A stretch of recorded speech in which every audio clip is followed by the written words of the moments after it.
Out of Darkness is a prehistoric horror movie that's set like 45,000 years ago. And because of that, they try to do like quote unquote authentic. Obviously, 45,000 years ago is prehistorical. We can really only infer what any one like group of humans was like actually doing at that time. But as part of that, they give these cavemen an artificial language. They construct a language for them, so it's not like cavemen speaking English. It tries to get you like, you know, more immersed into like the authenticity of these cavemen and how they lived. And because of that, because it's in an artificial language, the subtitles are baked into the film. They're mandatory. And here's my first complaint. The subtitles are positioned way too low. They're probably some of the lowest positioned subtitles I've ever seen in a film. And when you position them that low, you have to look that far down to read them. And they're mandatory because nobody speaks this language because it's an artificial language. You're guaranteeing that people are going to be missing what's on screen because you have to look at basically it's like right up against the bottom border of the screen. I think that's a problem. This is entirely a technical complaint. They should have bumped it up a little bit so that your field of view is still mostly on what's on screen.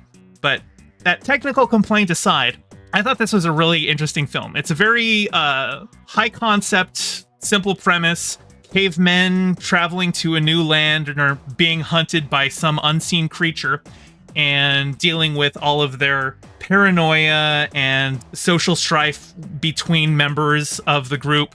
It talks a lot about issues of like patriarchy and hierarchy and control and mistrust. It touched on those a lot more than I wasn't expecting it to really have any kind of a message. I just thought we were going to see cavemen having to fight, some monster. And that alone, honestly, that sounds like a fun time. But no, actually, I think it had interesting things to say.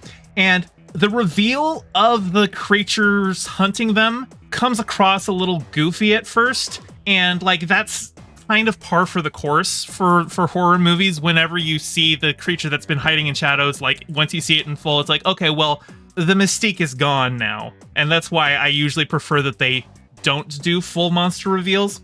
But in this case, I think it really works. And I don't want to get too much more into it because it is kind of a big reveal. So I don't want to say what it is, but I will say that in a lesser slasher film, this reveal would harm the film. Here, it really builds on it, and especially builds on the idea of the themes of mistrust and superstition and paranoia. And I would highly recommend seeing it. It's a really good film. Hey, thanks for watching. Your view means a lot. Don't forget to toss me a like and subscribe and ring the bell. And drop a comment below telling me what you thought of the video. I stream Mondays and Fridays at 5 p.m. Pacific, so catch me live and join in on the convo. You can find all my socials in the description below, and thank you to all my patrons with a very special shout out to my Whale Shark tier patrons Ryan D and James Knight, and my Anemone Friend tier patron Piftle Cakes. Your support means the world. Catch you next time.